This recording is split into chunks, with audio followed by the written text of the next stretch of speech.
Lagi niyo pong tandaan, all children of God are called to be a source of blessing to other po.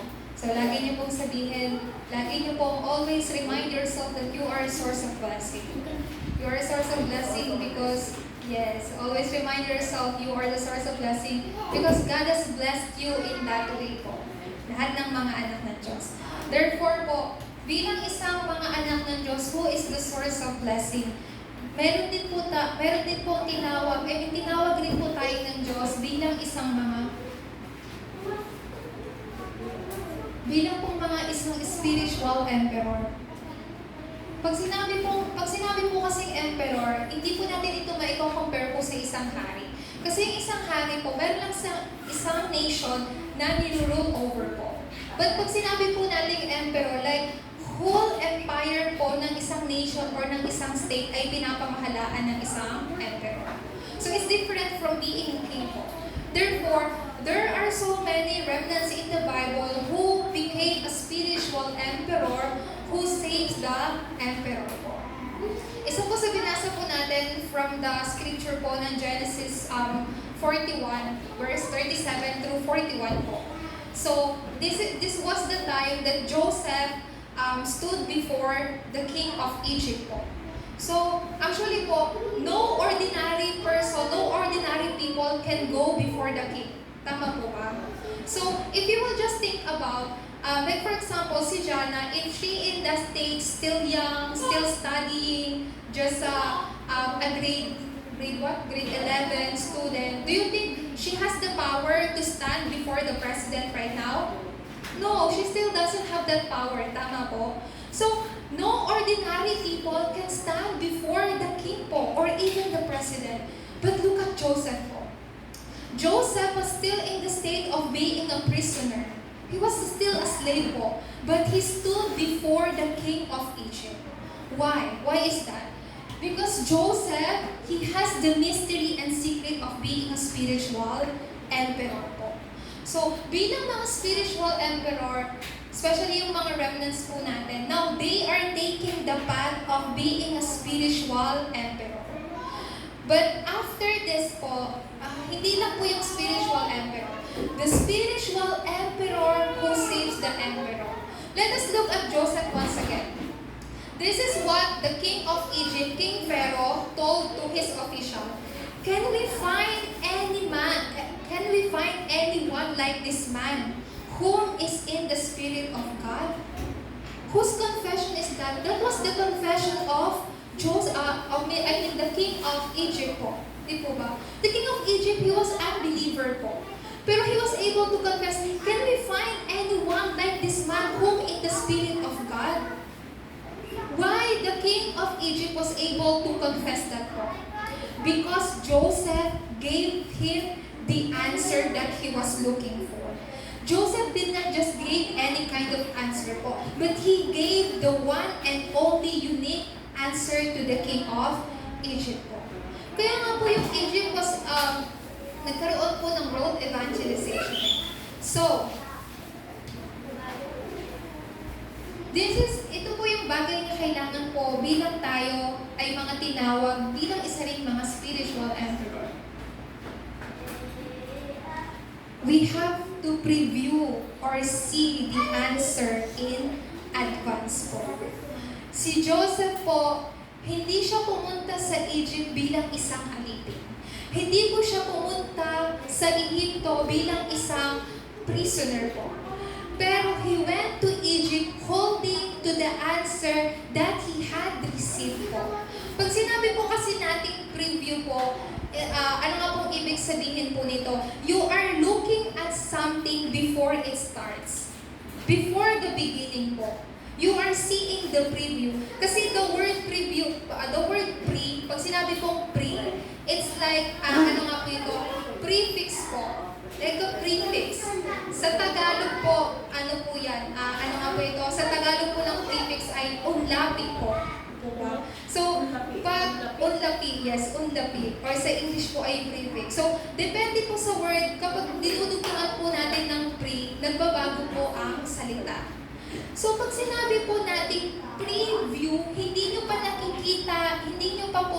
pa po natin nakikita yung kabuuan po. Wala pa yung kabuuan, pero nakikita nyo na yung ibang parte. That's what we call preview po. So, the preview, ibig sabihin po nito, we saw or he saw the way po in advance and then went to Egypt po. What is that way po? Yung covenant po. Yung tipan po. So, you are seeing the answer in advance kahit hindi pa po dumadating po sa inyo. So, ito po yung lagi ko pong sinasabi sa pamangkin ko. Sabi ko kasi sa kanya, Andrea, now I have this kind like, ano nga po ito, imagination na magkaroon tayo ng, ano nga po ito, like transportation po, dito po, ano nga po tawag na? Like service po, service sa church po natin. So, sabi ko sa kanya, Andrea, why don't we pray for our church service?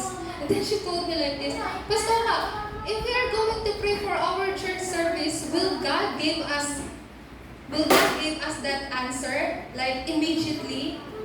How can we receive that answer?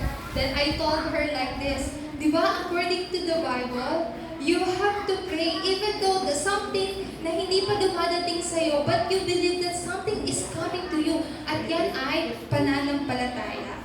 Pananampalataya po. So, ganun din po. Like preview po or seeing the answer in advance kahit wala pa po kayo sa kasagutan po na yun. Though you are not in that answer yet, but you believe that that answer is coming to you. Yun po yung tinatawag po nating pananampalataya. And that is becoming a spiritual emperor.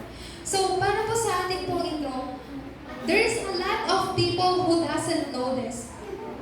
But the spiritual emperor know this mystery. All people are stuck in Genesis 3. Lahat ng tao. People are born with this Genesis 3. Ano po ba yung Genesis 3? This is the fundamental problem of mankind. All people are born with fundamental problem.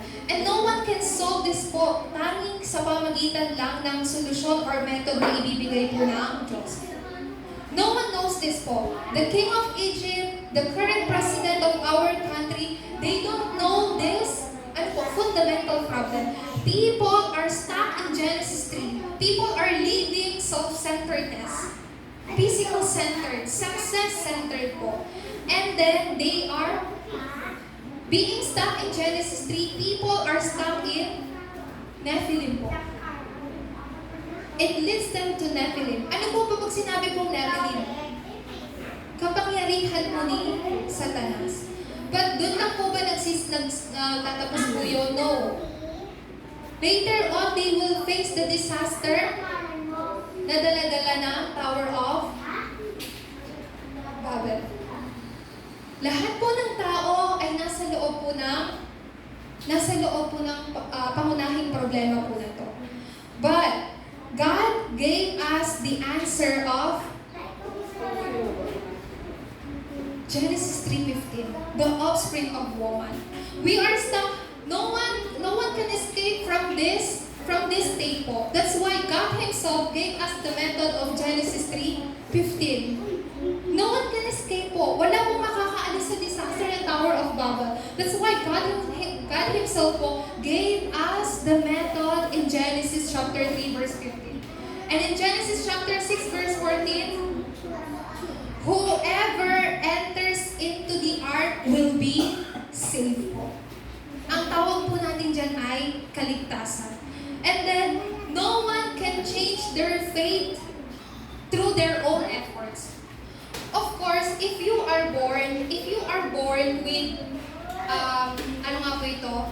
If you are born na poor, or nasa loob, you are born na mayroong poverty, by being diligent, you can actually change your circumstances. Tama po ba? By being diligent, by being honest, by doing efforts, you can actually change your circumstances.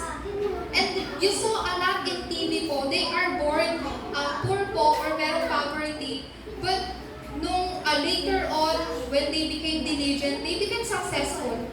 You can watch a lot of documents like that, or you can books regarding that po. Pero, is that the end po? No.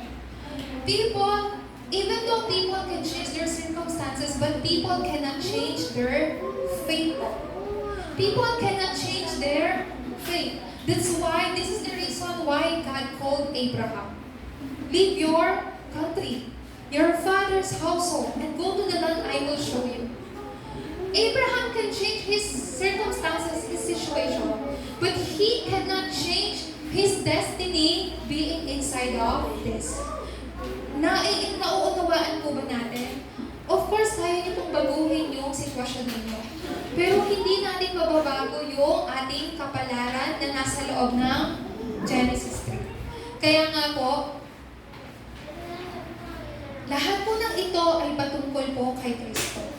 Ito pong si Kristo, siya po ang tunay na hari. He is the true King who completely destroyed all Satan's authority. The reason the Son of Man appeared was to destroy the devil's work po. This is the first reason po. What else po? Namatay po siya sa krus, not just to solve your current problem po, but para makascape po mula po sa fundamental problem. He ended our fundamental problem on the cross. And He said, I am the way, the truth, and the life. Sabi ni Jesus, no one comes to the Father except through me. This is the first mystery na kailangan niyo pong panghawakan. Bilang mga tinawag ng Diyos na mga spiritual emperor po. Therefore, while holding on to this mystery po, even if you just pray for 5 minutes po, araw-araw, every day,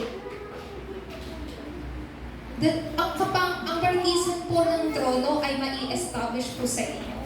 The throne's partisan po will be established when po? Sa oras po ng inyong pananalangin. During your prayer time, the partisan of God's throne is being established upon you po. So every day, even if you just pray just for 5 minutes, the moment you wake up, may the Spirit of the Triune God fill my spirit, my soul, my thoughts, my mind, my everything. And then, sa oras na yun, na-establish po yung partisan po ng trono sa inyo. Hindi lang po yan. Now, you are also taking the path of this throne's journey po. Pag sinabi pong throne's journey po, wherever you go, the tremendous answer is already there. Let us look at Joseph po. Si Joseph, wala pa siya sa Egypt, pero the tremendous answer lies there already. Di po ba? Kahit sa mata ng tao, different reason why he went to Egypt, pumunta siya ng Egypt or nakapunta siya sa Egypt kasi naging alipin siya. But in God's eyes, the tremendous answer that God prepared lies in Egypt po. So Joseph just went there po. Of course, maybe at first he doesn't know about this, but he never lose hold of this covenant po. So, lagi niyo pong tandaan, wherever you go, the place you are going, the tremendous answer lies there. Yung mga remnants po natin, saan po sila madalas pumupunta? Sa school. Remnants, remember this. Before you go to school, the tremendous answer that God has prepared already lies there. So all you have to do is to shine the light of Christ and follow the guidepost of the throne. Kasi it's been established already by the witnesses po ng Biblia. Kaya nga po, bilang mga, may mga misteryo po or kasagutan po ng mga bagay po na to, wherever you go po, God's Word will always be fulfilled. Ito po yung sikreto na kailangan po nating panghawakan. Ano pong kasagutan po yan?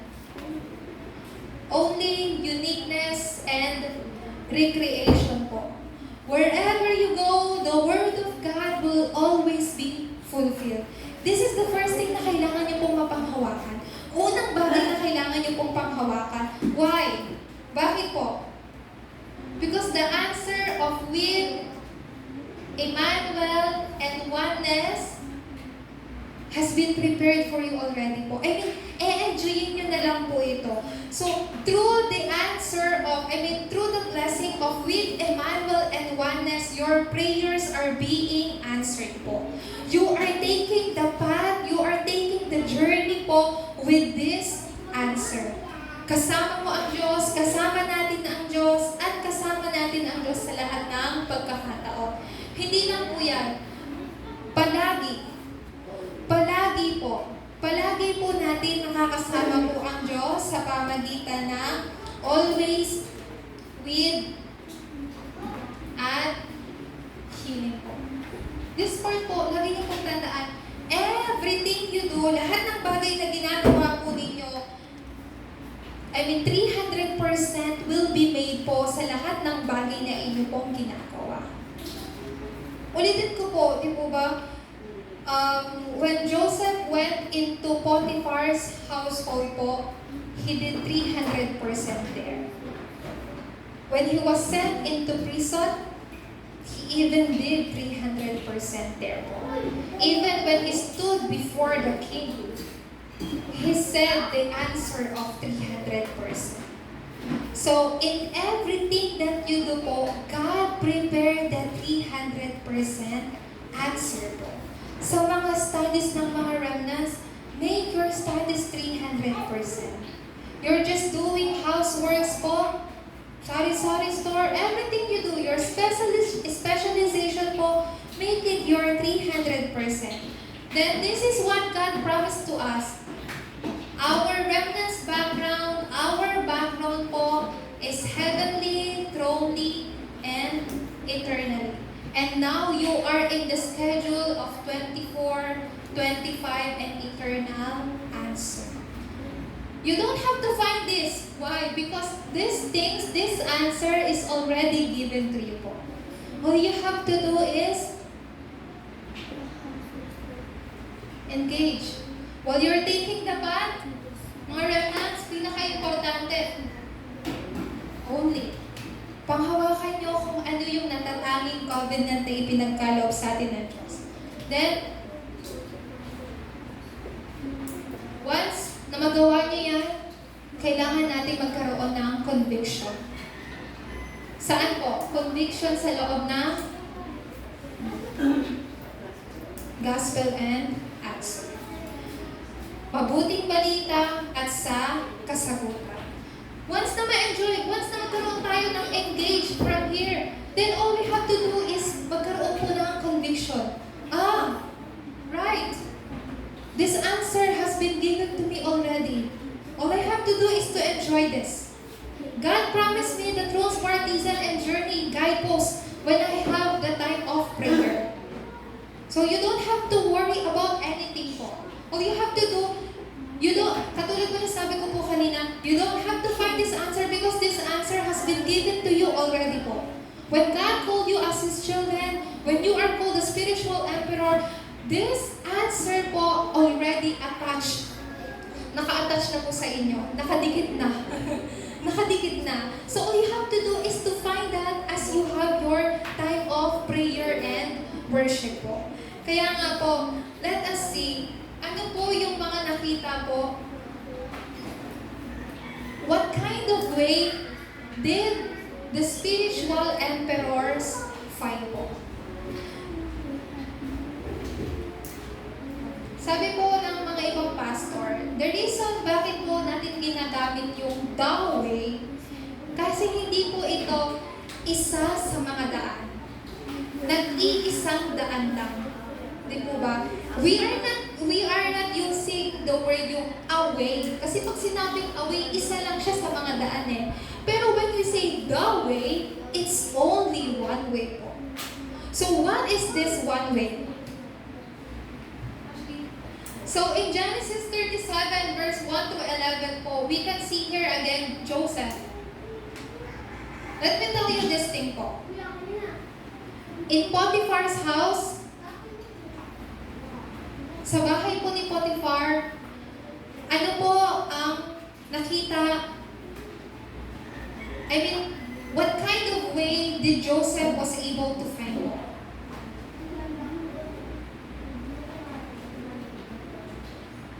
study about the economy. Diba?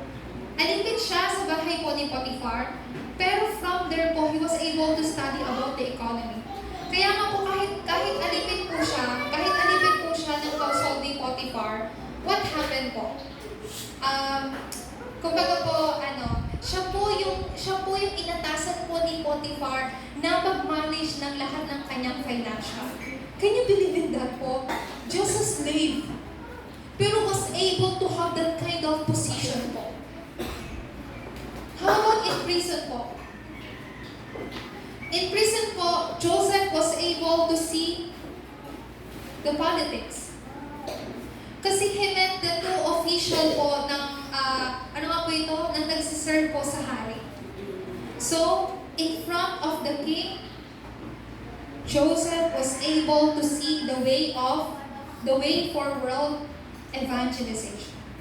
So, what the message is telling us about po?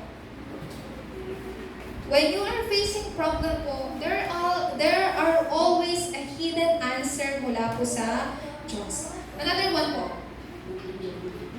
In Exodus chapter 2 verse 1 to 10, makikita po natin dito si Moises. Just remember this one thing po. Jochebed took advantage of nursing Moises po to relay the covenant. He took advantage po. Kasi when we say took advantage, taking advantage po, somehow it's a negative word po. Kasi sometimes you are taking advantage of someone, you are taking advantage of situation, but here po, Jochebed took advantage of nursing Moises to relay the covenant po. Kasi sa kanya po ipinaalaga po si Moises oh. So a mother who became a nurse po, a mother who became a caretaker po ng sarili niyang anak. Can you imagine that po? Pero ano pong makikita po natin dito? Jochebed realized na, I have to take advantage this situation to relay the covenant to Moises. Because there's no other way. There's no other way because the Israelites became slave po. So he took the advantage po, at ano pong sinabi po dito? 40 years Moises spent his life in palace. Another 40 years in wilderness.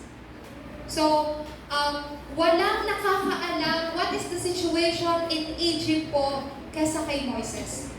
No one knows Egypt like Moises po. Why? Because he grew up there. Tama po ba? For 40 years. No one knows what kind of life in the wilderness compared to Moises. Why? Because he experienced living in the wilderness po. Di po ba? Pero ano po yung makikita po natin dito? That's why God called and chose Moses po to lead the Israelites po out of Egypt. Do we have that kind of qualification sa atin po? When God sees us, I do not have any choice but to choose Nicolas Maria. When God is looking you, meron po bang thinking na, I do not have any choice but to use Andrea? So if we have that kind of qualification po, then that's N po. Pangatlo po. In 1 Samuel po, chapter 3, verse 1 to 19, makikita po natin dito si Samuel. Remember po, sabi po sa Biblia po, none of Samuel's word fell to the ground. Ibig sabihin po, lahat ng sinasabi po ni Samuel, laging nagkakaroon ng katuparan. And he became the main figure of Mizpah movement po. Another one po, in Psalms chapter 78, verse 70 to 72 po, this is the life of David. Si David po, whenever he has time po, lagi po siyang nagkakaroon ng oras ng panalangin at pagsalita. When he had the time of worship po, he always sing praises to God. To the point po na nagsusulat pa po siya ng mga tula para sa awit po sa Panginoon. Pero it became David's time po para ma-realize po, ano yung plano po sa kanya ng Diyos. Ibig sabihin po nito, he saw the light of the fulfillment po ng salita po ng Diyos. I really pray po na sa lahat po ng ginagawa po natin, may we always see the light of fulfillment po ng kasagutan ng Diyos. Sino po ba ang liwanag? Ang liwanag po ay walang iba kundi si Kristo. Panglima po, sinabi po sa 2 Kings chapter 2 verse 1 through 11 po, we can see here Elisha. To some people po, they want money, they want success, they want fame, but Elisha chose none of these things po. What he chose po? Which way Elisha found po? Sinabi po niya sa kanyang, ano nga po ito kay Elijah, let me inherit the double portion of your spirit. I do not need Gilgal. I do not need Jerusalem. I do not need anything. I just need the double portion of your spirit po. So I really pray that may we become like this kind of man po, Elisha. And because of that, Elisha, he became the main figure of Dothan movement po. A very important movement po. Hindi lang po si Samuel, maging si Elisha po.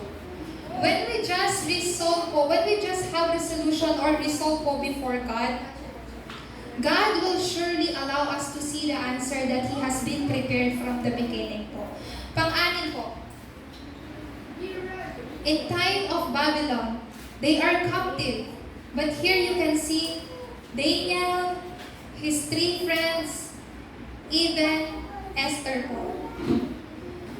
You know what they had po? They all have resolution po. What kind of resolution? The resolution that allows them to save and change their people po. Because, you know po, because of Esther's resolution po, all the Israelites po, nakasurvive po sila. Hindi po sila pinarish, di po ba? Because of Esther's resolution po. Ganon din po tayo. Ano pong klaseng resolution po ito? Mystery po, the mystery of the gospel. Sino po ba ang misteryo po ng gospel? Tanging si Jesu Kristo lamang po. So, why this way is something possible po? Why? It is because po, they first had engagement and enjoy po. This become possible po kasi first they enjoy this. So, hindi po ito magiging imposible kung hindi po nila in-enjoy muna to. Kaya ang pinakasikreto po natin, tabasahin po natin yung covenant na ibinigay o ipinagkalaw po sa atin ng Diyos. So, from all of this po, baka maguluhan po kayo, too many, I have to, parang ang dami kong gagawin. You don't have to do anything po. Katulad ng sabi ko po, you don't have to find this because this answer has been given to you already. In-attach na po sa inyo. Then, these are the 2 things na kailangan po natin gawin. Lahat po ng bagay na iniisip po ninyo, all thoughts, all thinking po, let's change it into prayer. Transform it into prayer po. Towards this answer, towards this blessing po. All your thoughts, all your thinking towards this answer and blessing. Change your every thoughts into prayer po. Just to think something and you pray, that's prayer po. Di po ba? Panalangin. Pangalawa po, all breathing po. Sa bawat paghinga po ninyo, once again, change it into prayer po. Ibig sabihin po nito, when you inhale, when you pause, when you exhale, change that into prayer po. Every morning po, I really encourage po our adults to have breathing exercise po. You can just do like for example, 5 seconds po, do inhale. Tapos 4 na segundo, pause. And for 7 seconds, exhale po. So may you have that kind of breathing exercise po. When you have breathing exercise, yung brain po natin, it's not only brain, it's not only our brain who revive po, that revives. But maging yung lungs po natin, the way we, ano nga po ito?